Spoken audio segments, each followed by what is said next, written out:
అక్కడ చాలా రహస్యాలు ఉన్నాయి, మీకు ఆలోచించుకోండి. ఖచ్చితంగా ఇది డైవర్షనే. స్పీడ్ ఎక్కువైన కొద్దీ నువ్వు గమ్యానికి చేరుకుంటావు, కానీ నువ్వు కదలవు. అర్థమవుతుందని?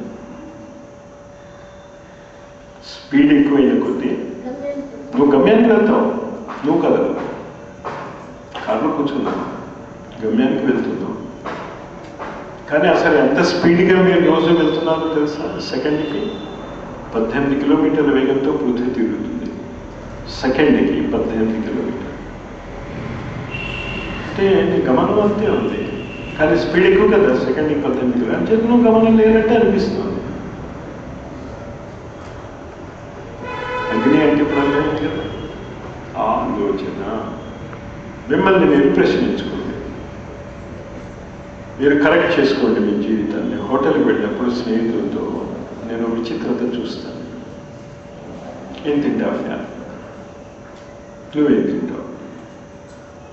నేను ఇడ్లీ తింటాను, నేను దోశ తింటాను. ఇంతకీ మనం ఏం తిందాం? ఇదే చర్చ నేను చాలాసార్లు జరగడం చూశాను. ఏదో ఐస్ క్రీమ్, రకరకాల టాపిక్ లేదు. చివరికి ఏం తినాలి? హోటల్కి వెళ్ళి డబ్బు ఇచ్చి నీకు కావాల్సింది తినడానికి నీకు హక్కు ఉన్నది. డబ్బు ఇచ్చి తినడానికి వెళ్ళారు కదా, కావాల్సింది ఆర్డర్ కావాల్సింది. చాలా మంది ఇళ్లలోకి వెళ్తే నేను చూస్తాను, టీ తాగుతావా కాఫీ తాగుతావా నీ ఇష్టం. నాకు అర్థం కాలే వాళ్ళు ఎందుకు అడిగారు. నిన్ను రెండు ఇవ్వగలిగితేనే కదా అడుగుతారు, లేనిది అడగరు కదా. అయినా నువ్వు నిర్ణయించుకోలేని దద్దమ్మవి నీ జీవితంలో ముందుకు ఎలా వెళ్ళగలవు అనే ప్రశ్న మీరు వేసుకోండి. అలా మాట్లాడటం నీకు నిర్ణయించుకునే ఒక అవకాశం వచ్చినప్పుడు జీవితంలో చిన్నదాన్ని నీ ఇష్టం తప్పు కదా. బయట సంగతి వదిలేయండి, చిన్న చిన్న తప్పులు మీరు చేస్తున్నారు. ఆ చిన్న చిన్న తప్పులే చివరికి మీకు కావాల్సింది అడగండి.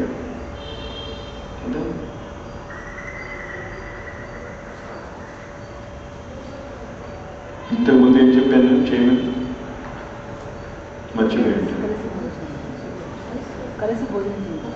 కలిసి ఆచరించండి. ఆచరించకుండా ఏం రావు. నేను ఎన్ని లెక్చర్లు కొట్టినా, మీరు ఎన్ని లెక్చర్లు విన్నా ఏం లాభం లేదు. ఈ 2 పాయింట్స్ విన్నవాళ్ళు జీవితాలు మారిపోతాయి. కలిసి తినండి. ఎప్పుడైనా మీకు నిర్ణయించుకునే అవకాశం ఇస్తే నిర్ణయించుకోండి. కబుర్లు చెప్పకండి, మీ ఇష్టం మా ఇష్టం. నీకు ఇష్టం ఉంది, నీకు అవకాశం వచ్చినప్పుడు ఉపయోగించుకోలేని వాడు టీ కాఫీలో నీ జీవితాన్ని నువ్వు నిర్ణయించుకోగలవు అనే భ్రమ ముందు బయటపడాలి. తప్పు అక్కడ జరుగుతుంది. కానీ 4 గురించి చెప్తూ చెప్పాను. ముందు స్థూల శరీరం ఒక దిశ నుంచి తయారవుతుంది. కోరికల శరీరము, దాన్ని ప్రాణమయ కోశము అని కూడా అంటారు టెక్నికల్గా. కొంతమంది థియాసఫిస్ట్స్ వాళ్ళు దాన్ని యాస్ట్రల్ బాడీ అంటారు, కొంతమంది వైటల్ బాడీ అంటారు. ఇవన్నీ ఒకటే. కామమయ శరీరం అన్నా, యాస్ట్రల్ బాడీ అన్నా, వైటల్ బాడీ అన్నా ఒకటే. మనం కామమయ శరీరం అని పెట్టుకోవడం మంచిది. కామము అంటే మీరు ఆ సెక్స్ యాంగిల్లోకి పిచ్చి వాళ్ళదా వెళ్ళకండి. కామము అంటే కోరిక అని అర్థం. అంతే. ఆ ఒకే కోరిక ఉంటుంది కాబట్టి అంచేత ఆ కోరిక తప్ప ఇంకే కోరిక ఉండదు కనుక దాంతో ఐడెంటిఫై అయిపోయింది. కామమయ శరీరం. ప్రాణశక్తి అంటారు. జలతత్వము. ప్రాణానికి దేనికి ఇంతకీ సంబంధం ఏంటి? జలానికి సంబంధం ఉంది. భారతదేశంలో అద్భుతమైనటువంటి సంఘటన జరుగుతుంది, కానీ రిజల్ట్స్ రావటం లేదు. చనిపోతారు ముందు నోట్లో ఏం పోస్తారు? నీళ్ళు పోస్తారు కదా, తెలుసా అది?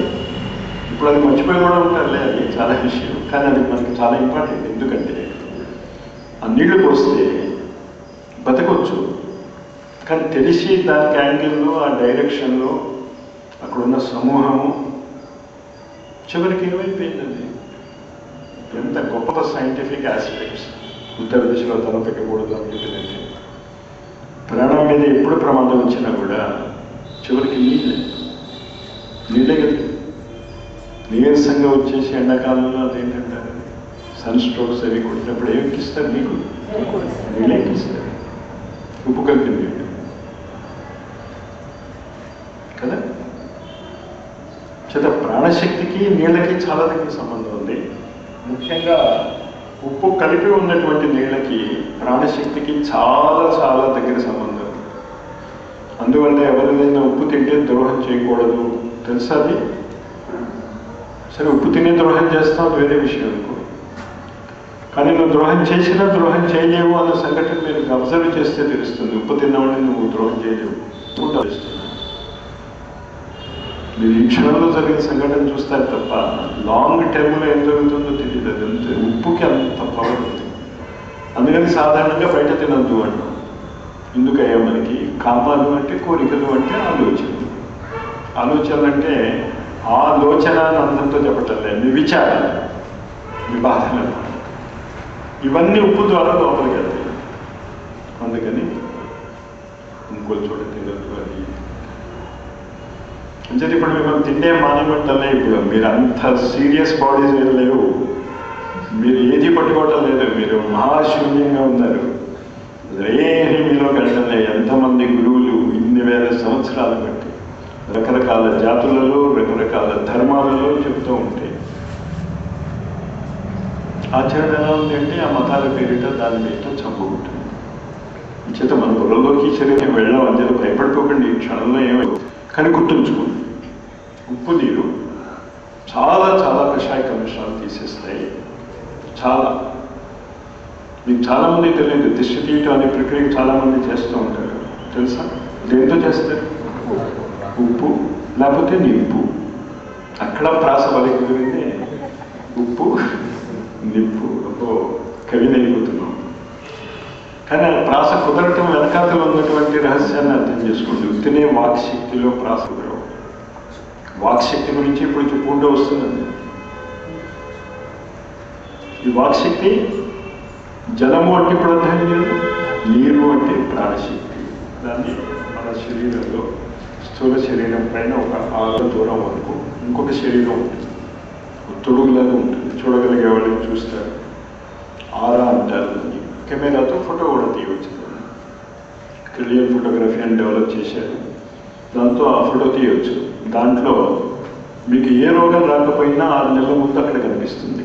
క్రిలియన్ ఫోటోగ్రఫీ అని రష్యన్స్ కనిపెట్టారు. తమాషాది మనం కనిపెట్టలేదు, భారతీయులు. ఇంత తెలుసుకున్నాం. దాని పేరే క్రిలియన్ ఫోటోగ్రఫీ. వెబ్సైట్లో దాంట్లో వెతికితే మీకు కావాల్సినన్ని డేటాలు దొరుకుతాయి ఇక్కడ.